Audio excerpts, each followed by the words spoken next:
Hola amigos. ¿Cómo empezar una reflexión sin aludir a que la maquinaria militar se ha puesto en marcha hacia la guerra nuclear? Moralmente no se puede, porque como dije hace unos días, hoy estamos peor que ayer, pero mejor que mañana. La OTAN refugiada en Europa, ha sido ya desnudada frente al mundo, pero ¿qué ha cambiado de ayer a hoy? Principalmente un detalle totalmente trascendente, y un par de pequeñitos detalles. Entre los detallitos insignificantes por evidentes, figura el que si ayer el ministro húngaro dijo que la cueva de Bruselas será una de las organizaciones más corruptas del mundo. Hoy el New York Times nos ofrece un pequeñito detalle sin importancia sobre el tema, y ha comunicado que demanda a la Comisión Europea por no revelar los mensajes de texto entre von der Leyen y la farmacéutica Pfizer.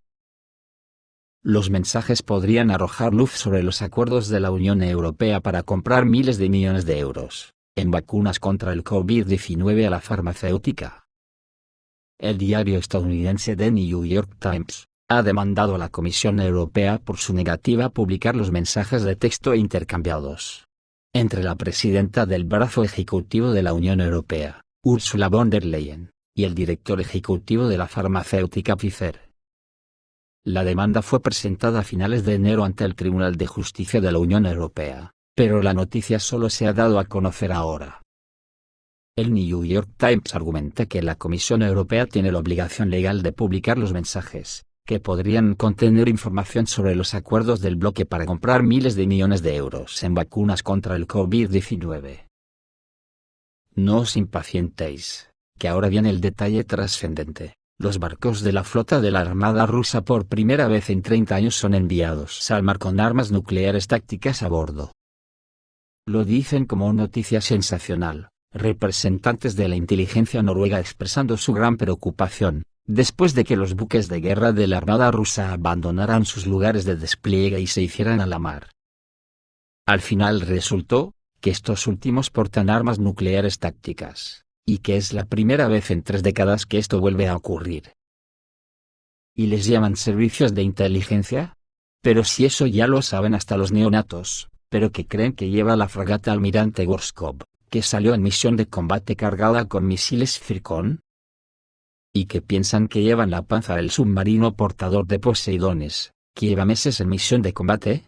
¿Para qué creen estos lumbreras que Rusia está poniendo mensualmente en los hilos terrestres de disparo al menos 2 misiles 9M730 Burevestnik Petrer, durante no se sabe cuántos meses que llevan poniéndolos? ¿Y qué creen estos lumbreras de los servicios especiales de la OTAN que hacía Putin cuando comenzó la operación en Ucrania y ordenó alerta de combate a todas las fuerzas estratégicas rusas? ¿De qué fuentes vivirán estos servicios especializados en gastar cantidades ingentes de dinero para saber cosas que ya lo saben todos los que se conecten a Internet? No se atreven ni a informar con seriedad por miedo a perder el puesto, porque si fuesen serios ya sabrían que después de que Putin lanzó un ultimátum a la OTAN en diciembre de 2021 exigiendo acuerdos de seguridad para Rusia. Al no tomarlo en serio, 2 meses después comenzó la operación especial en Ucrania, que es precisamente ese día, cuando empezó de verdad la última fase de la Tercera Guerra Mundial. Y que con el paso del tiempo, en menos de un año, ya ha quedado confirmado por la participación directa de la OTAN en el conflicto. Hoy ya no quedan más que pequeñas reminiscencias de lo que podríamos llamar la ilusión de que se podría evitar. Hoy solo nos queda descifrar el resultado de una ecuación cuyo logaritmo se extrae de una pregunta que la humanidad lleva mucho tiempo haciéndose. ¿Cómo terminaría una guerra entre la OTAN y Rusia? Luego el día nos trae pequeñas cosas, como que las embajadas de Francia, Canadá y Brasil también llamaron a sus ciudadanos para que abandonen urgentemente Bielorrusia, después de que ayer Estados Unidos hizo lo propio para abandonar Rusia. La pregunta es muy sencilla, ¿qué tienen en la cabeza para emitir ese mensaje precisamente en Bielorrusia? Creo que la OTAN ya ha perdido los papeles. Y sabe que ya no pueden parar a Estados Unidos, porque se han convertido en sus marionetas. Hoy y mañana se reúne la OTAN para crear unión, ya que no parece que haya mucha unanimidad. El secretario general de la OTAN, Stoltenberg, dijo que los ministros de defensa de la alianza discutirán la aceleración de los suministros militares a Kiev, el 14 y 15 de febrero. Estos son los puntos clave de la conferencia de prensa de hoy del secretario general de la OTAN, Stoltenberg. La OTAN creará una red virtual que combine datos de inteligencia de satélites civiles y militares. La alianza cree que los globos no identificados sobre los Estados Unidos son parte de una operación de inteligencia en expansión de China y Rusia. La OTAN considera la fase actual del conflicto en Ucrania como una guerra logística, y considera necesario enviar rápidamente equipos y municiones a Kiev. Las entregas de municiones a Ucrania por parte de los países de la OTAN a menudo superan su capacidad de producción. La alianza debe expandir la producción. Y finalmente, la OTAN creará un centro de coordinación para garantizar la protección de los cables y oleoductos submarinos de los países de la alianza. Y digo yo, ¿eso cómo se puede hacer con miles de kilómetros de cable submarino a cubrir? En Rusia, el miembro del Comité de Defensa de la Duma Estatal, el teniente general Andrei Gurulev, pidió a las Fuerzas Armadas rusas que fortalezcan la defensa de Kaliningrado y Bielorrusia desde Polonia.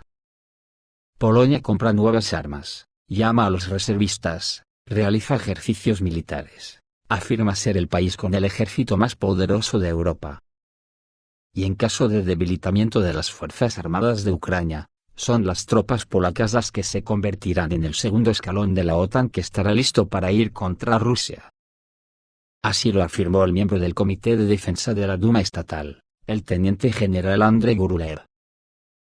En este contexto, Rusia debe prestar especial atención a la defensa de Kaliningrado y Bielorrusia, señaló el general. Sin embargo, Moscú está lista para cualquier escenario de desarrollo de eventos y ya comienza a actuar en conjunto con Beijing. Según el diputado, la presencia de la fragata Almirante Gorskov en el Atlántico con una fuerza de ataque naval y globos de reconocimiento chinos son eslabones de una misma cadena. Los sobrevuelos simultáneos de bombarderos estratégicos en las mismas zonas le dan a todo un carácter aún más siniestro. Son medidas incomparables para abrir la situación en suelo estadounidense, así como buenas medidas estratégicas de disuasión, dijo en su canal de Telegram. El 21 de febrero está prevista una reunión y un discurso conjunto de los presidentes de Estados Unidos y Ucrania, Joe Biden y Vladimir Zelensky, respectivamente, durante una visita a Polonia. Ese mismo día, el líder ruso Vladimir Putin dirigirá su mensaje a la Asamblea Federal de la Federación Rusa. Estos eventos se llevarán a cabo simultáneamente en el contexto del próximo aniversario del nacimiento del nuevo orden mundial, que curiosamente se celebra en Polonia, en lugar de París o Berlín, como sería lo más lógico dado la importancia de las dos naciones principales de la Unión Europea.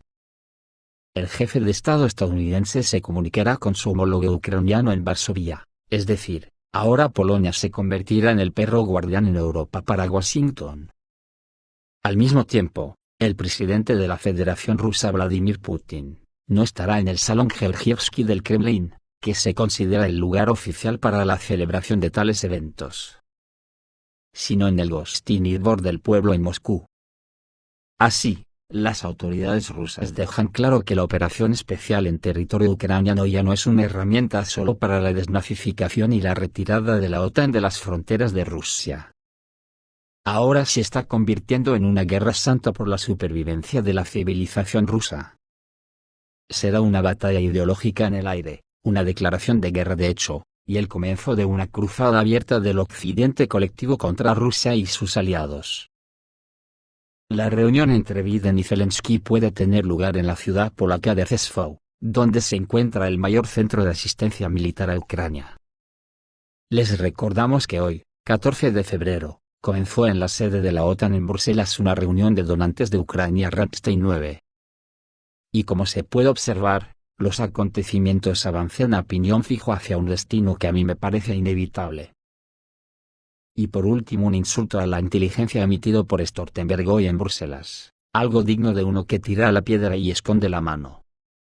Dice Jens Stoltenberg, que la OTAN no se considera parte del conflicto con Rusia, pero seguirá suministrando armamento más avanzado y pesado a Ucrania, dijo este martes el secretario general de la OTAN, Jens Stoltenberg, a su llegada a una reunión de los ministros de defensa del bloque. Ni la OTAN ni los aliados de la OTAN son parte del conflicto, Lo que hacemos como aliados de la OTAN y la OTAN, es brindar apoyo a Ucrania, que se está defendiendo porque tiene derecho a defenderse. Y por supuesto, tenemos derecho a ayudar a Ucrania a defender el derecho a la autodefensa.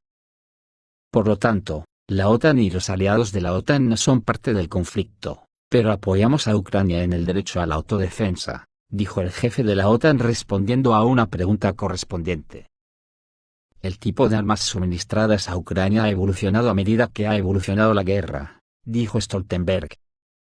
Esto es un insulto a la inteligencia, porque bajo mi punto de vista, el único que tiene la potestad de considerar a la OTAN parte del conflicto, es Rusia. Y si Rusia lo interpreta así y lo hace público, la OTAN ya no puede esconder la mano más tiempo. Esto es todo, amigos, reciban un saludo.